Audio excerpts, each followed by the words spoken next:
All right. Hi, everyone.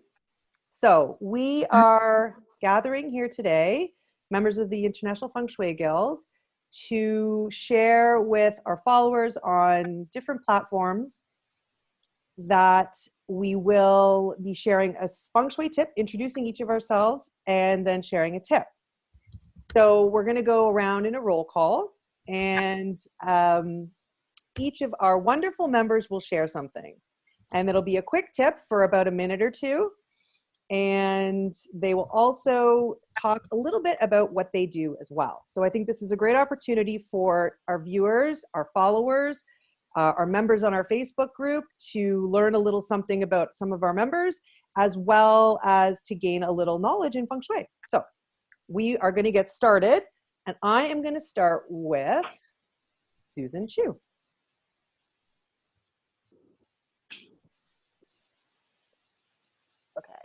Hi, everyone. So my name is Susan M Chu. I use a combination of feng shui and crystals to help remedy a home. So I'm going to provide a tip which kind of will explain exactly how I combine the two together. So my tip today is, if you were to think about it, if you practice BTB feng shui, your front door may fall in the career sector, which is a water element. And if you want to place a crystal there, it's very important to understand the property of the crystal to place in the area that's most beneficial for you. So for example, if you place a carnelian there, which is a fiery energy stone, it kind of conflicts with what you're potentially trying to do. But if your home is very yin, it's very a lot of energizing energy in your home, placing the carnelian by the front door is actually going to make conflict with the purpose, but may actually attract energy into your home.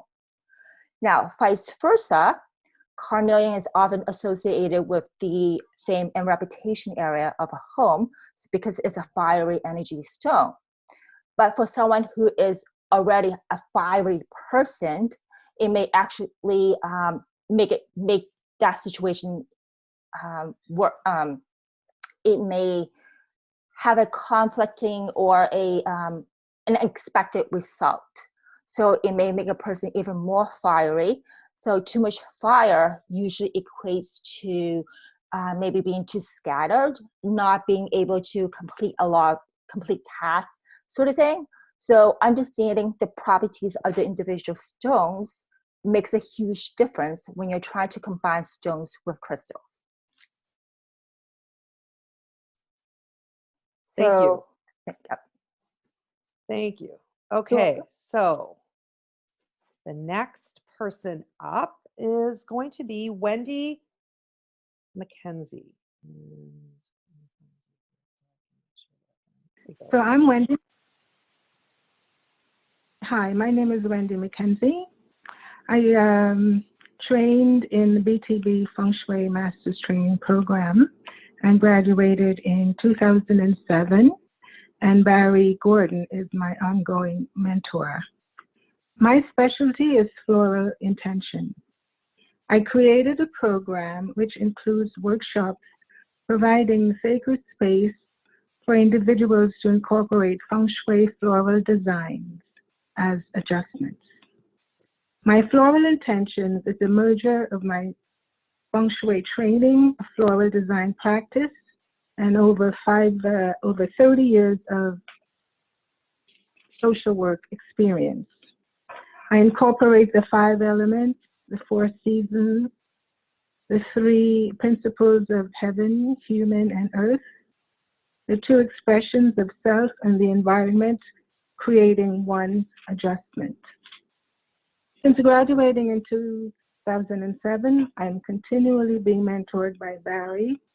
In addition, I practice floral design, and I merged these into creating my floral intentions. One of my most memorable experiences was traveling to Central Africa to facilitate workshops in Gitega and Bujumbura using feng shui intentions to support the victims who survived in civil war. I also teach feng shui florals at the Brooklyn Botanic Gardens.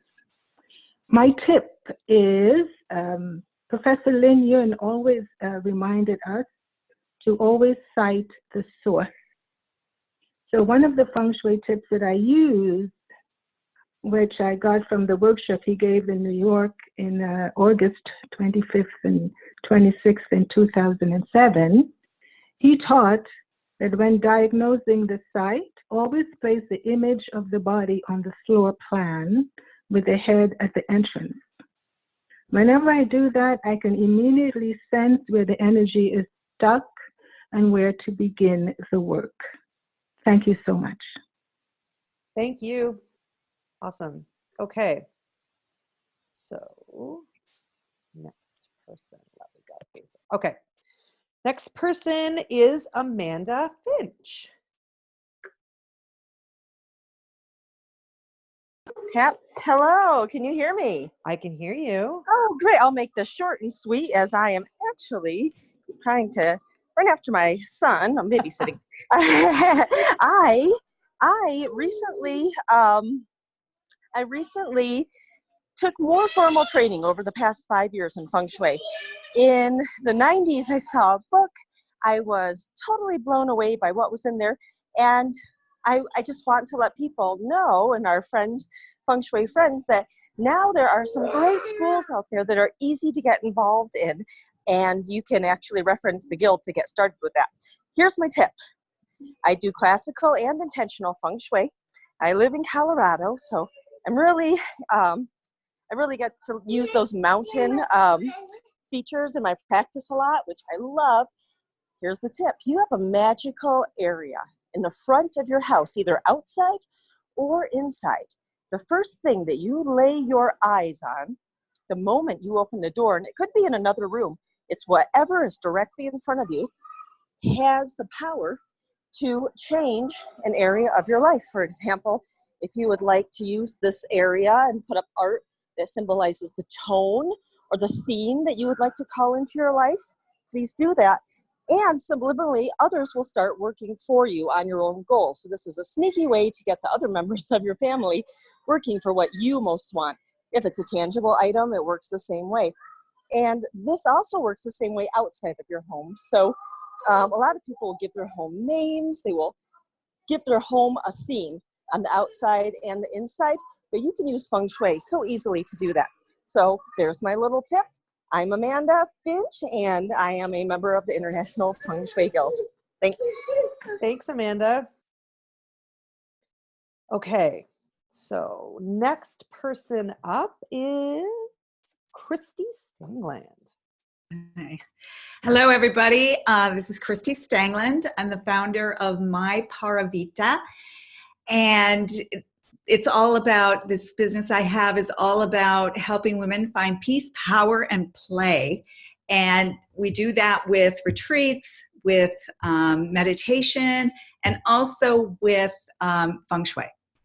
So I also am a graduate of the 3-year program that was started by Professor Lin Yun, the BTB. And when I was trying to think of a tip for today, what came to mind was the Heart Sutra, which was, many people know it, but if you don't, what I love about it is that you have it with you at all points in time, as long as you know it, and you can Google it and find it on the internet, or, if you want me to send you a copy, I can, anyone who hears this. But I have given that to so many clients, and it's all about your inside energy. And that's really, at the end of the day, what Feng Shui is doing is balancing your own energy. So I would love to, do the Heart Sutra now, but I'm not going to. And just keep that in mind, because I've had people use it for lots of different reasons. I actually was on a horse that was very skittish, and I started saying it to myself, and the horse relaxed. So it's just a powerful thing. So Christy Stangland, thank you. Thanks, Christy. Okay, next person up, next IFSG member is Sharon Wonder. Hello, I am Sharon Wonder and my company is Conspire Design. I'm an interior design holistic coach. I enjoy art. I am a creative and photography has been my mainstay for many years along with interior design. And when I came across Feng Shui with the Western School of Feng Shui, I fell in love and realized that there is a plethora of us that are a community of searchers for light and searchers for better communities and interiors. And so I work on a deeper level of helping people connect with their space and realize that it's there for them 24/7. And so why not learn how to talk to them? So I help teach the love language of one's interiors. And I do that with Feng Shui. I do that with many other modalities of design, psychology, and artistry. I find that they all blend very well into a beautiful orchestra. And one of my tips that I like to provide is that if you don't even know where to start quite yet, just bring in nature, because all of this, no matter what foundation you pick and which school you enjoy, it's all based on the foundations of nature's patterns. Research shows it, artists know it, that we can heal and that we can be a full, whole, holistic body and mind and spirit when we use all of those patterns together. Thank you. Thank you. Okay, thank you, Sharon. Up next is Tricia. Hi there. My name is Tricia Keel. My company is Tomorrow's Key. I am, I am a teacher of the wisdom. I have a school for Feng Shui with the International Feng Shui Guild, and I teach many, many subjects spanning from Feng Shui to magic to the wisdom. And so when I'm working with my clients in Feng Shui, I have a tendency to blend it all, as we all do, because it's all always connected. So one of my coolest tricks and tips that I have is when you're dealing with people who have homes that have attached garages, and you know, if it's attached by roof or by foundation, it's considered to be attached in BTB Feng Shui. So it means that you're either missing fame and marriage and family and knowledge if your garage is attached in the back left corner, or if your garage is attached in the back right corner, you're missing children and creativity and benefactors and travel and fame and wealth. So when you use your intention, you take either a red Sharpie or a bottle of red nail polish in your purse with you. And we'll use a tiger standoff, which is kind of based on the gunfighters of the Old West, where they'd stand in the middle of the street and be aiming their guns at each other and nobody'd move, because if anybody flinched, everybody died.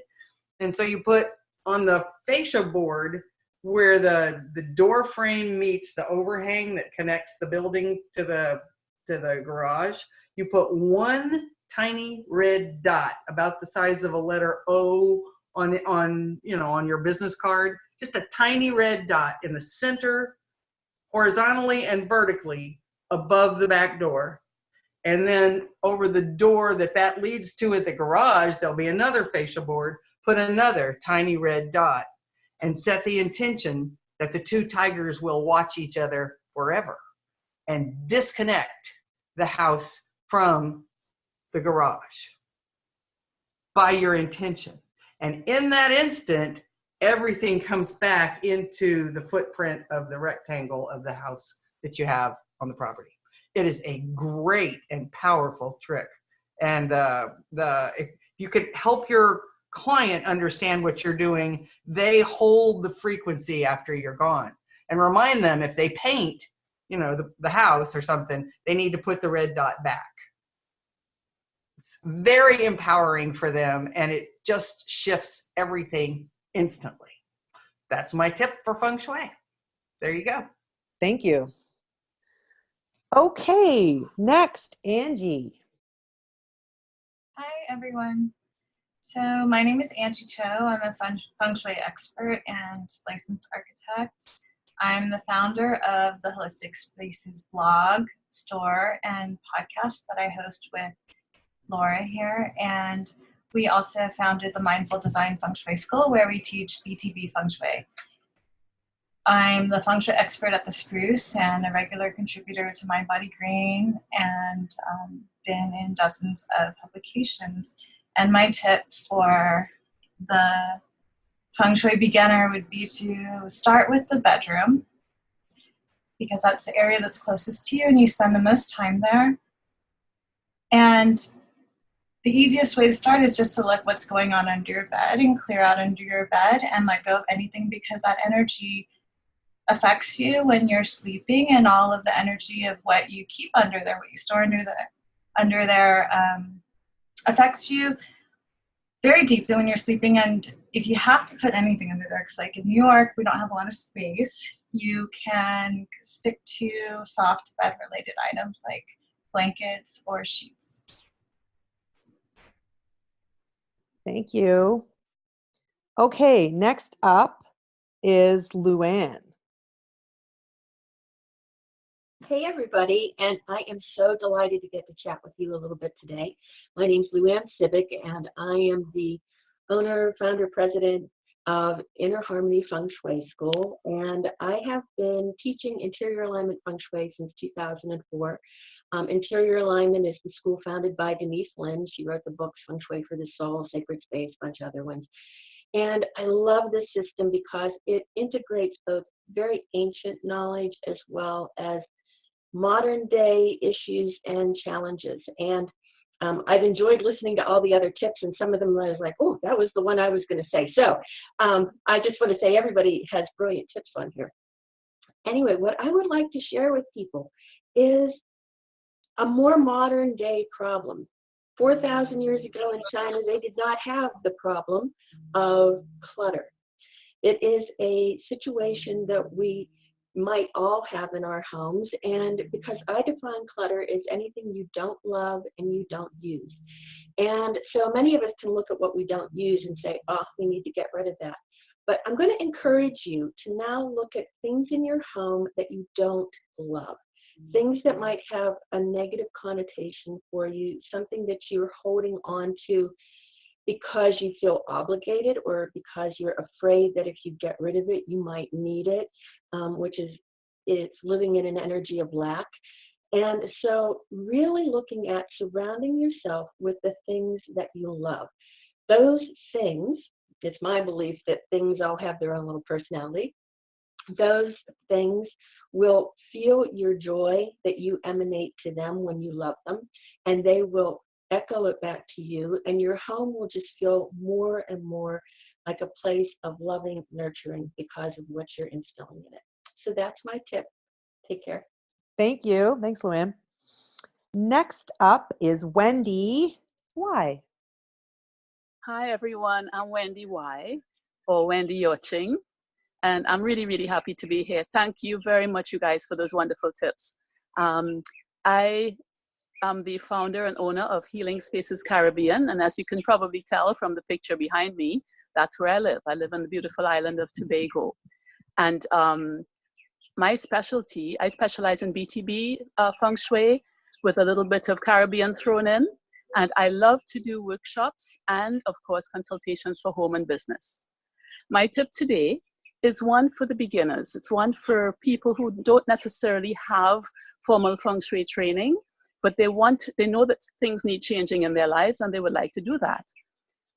I suggest that you do some clearing, center yourself, and then take a look at your home, your front door, your living room, or any space that you want to address, and to just ask yourself, what's the message of this space? What is it telling me? If the message is not what you want it to be, because you know what you want out of in your life, then there's a disharmony between your space and your desires. And we believe that as inside, so outside. So it's necessary for you to take measures to realign the harmonies so that the space around you echoes what you want to affirm or bring or attract into your life. So ask yourself, what's the message? And if the message doesn't make you feel joy and nourished, then it's time to do some feng shui about that message. That's my tip. Thanks, Wendy. By the way, I think everyone can say that we all want to be where Wendy is right now. Sorry, it's just, that is not what I see when I look outside. Okay, next is Maureen.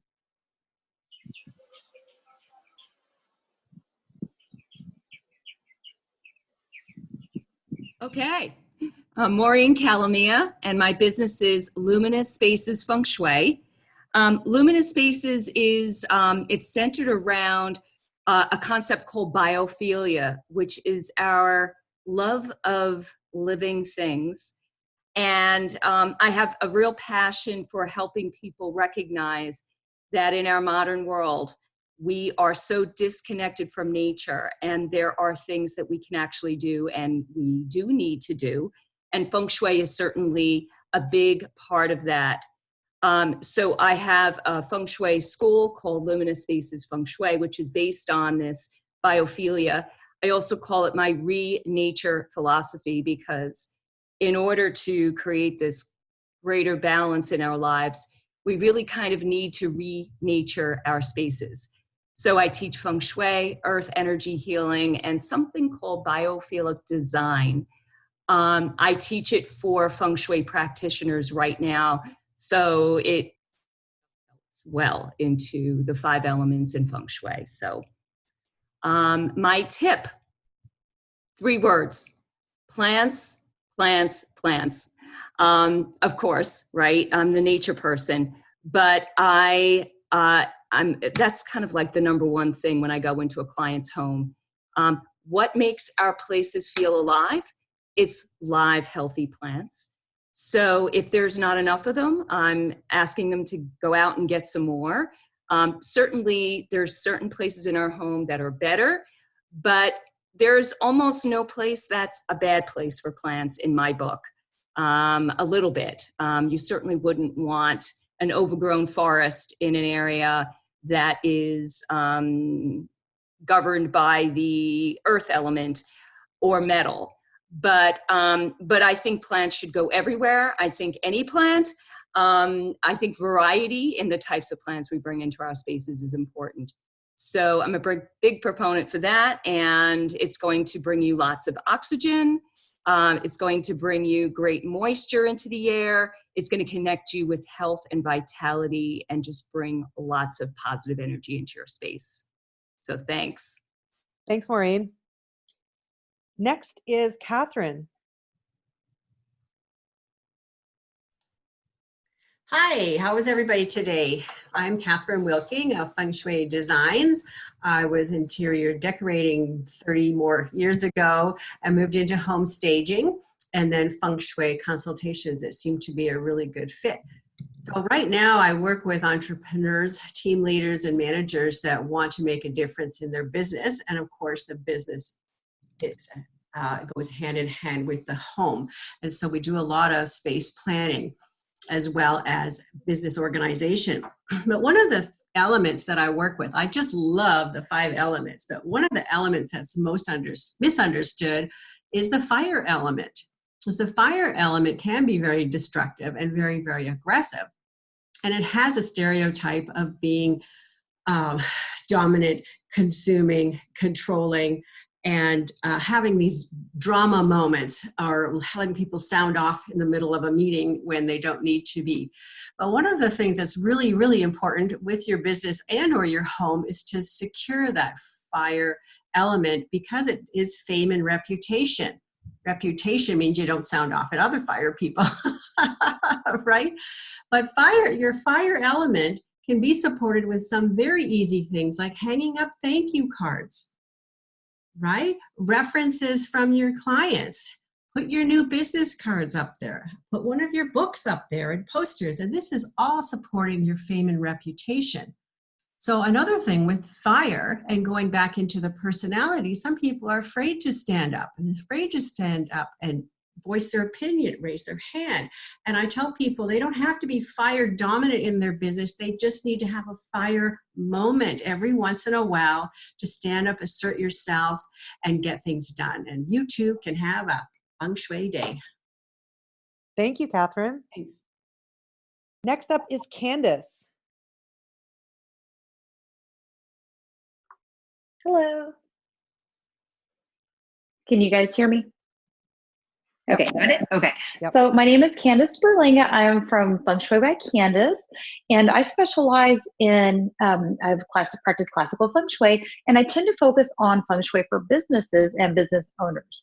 And in that, there's two different types of people I work with. One would be the existing business, and so maybe you have a brick and mortar store, or maybe you even work from home, but you would like to apply, Feng Shui to your business.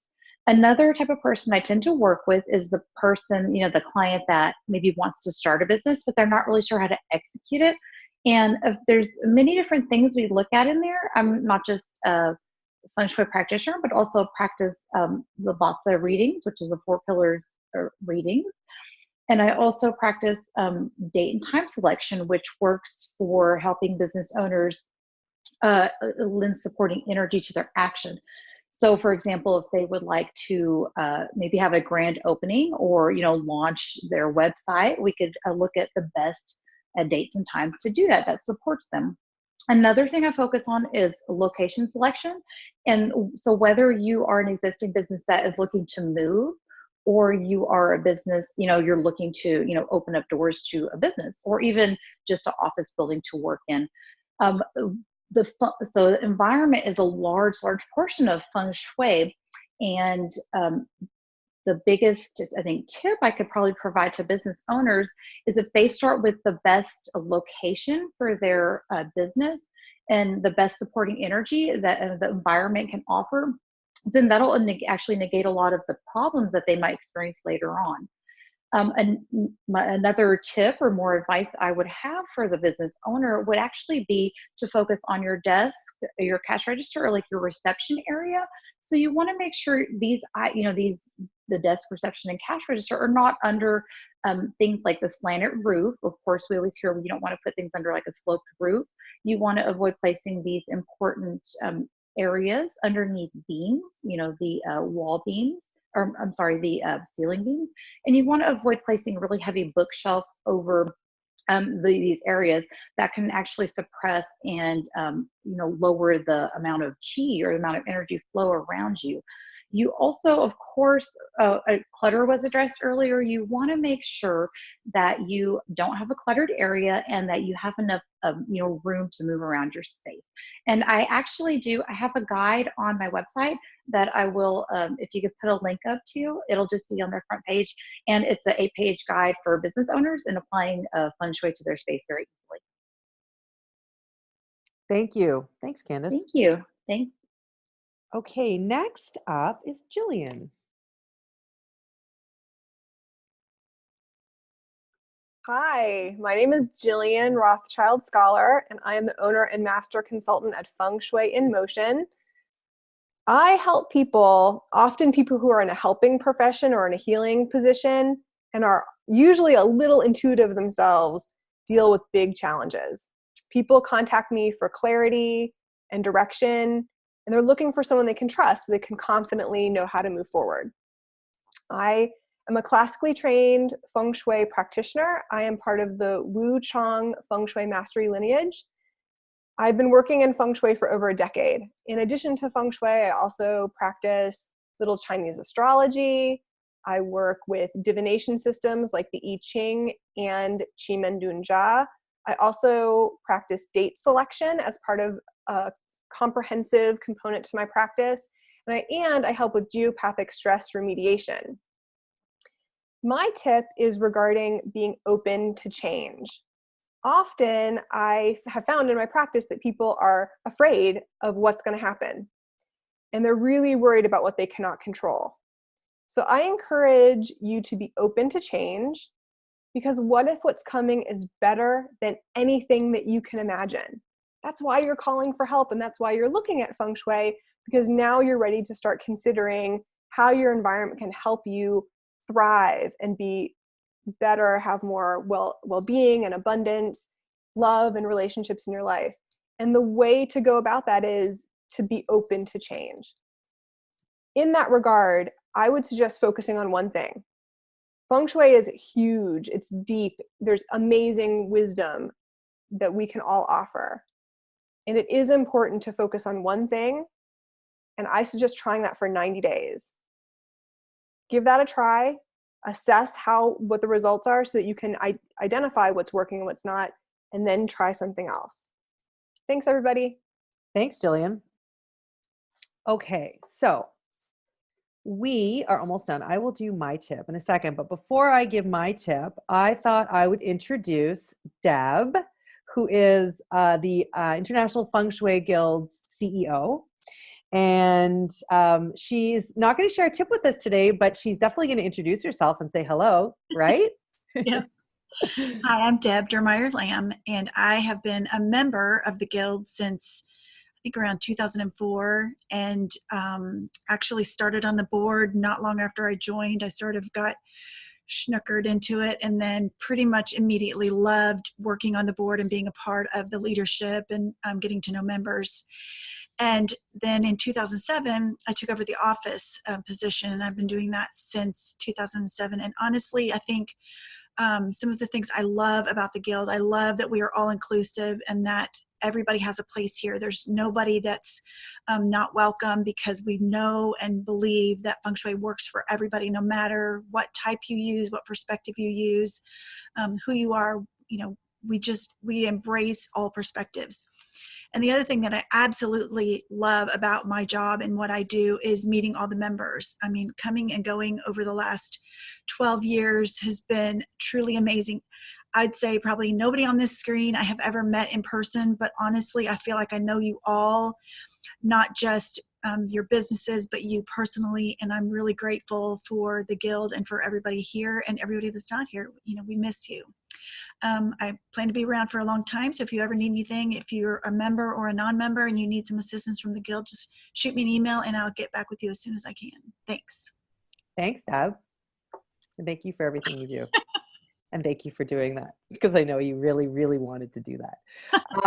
Okay, so to close, I am going to share my tip. And my tip is that, and it's similar to what Gillian left off with. I have when Gillian's comment about trying to focus on one thing. I think what often happens, and especially after sitting here and listening to all these great ideas and amazing input, and there's so much stuff you can read online, and it gets confusing and it gets overwhelming. And so this is for people that are new to the practice or sort of dip their toe in the practice and they're still not sure what to do.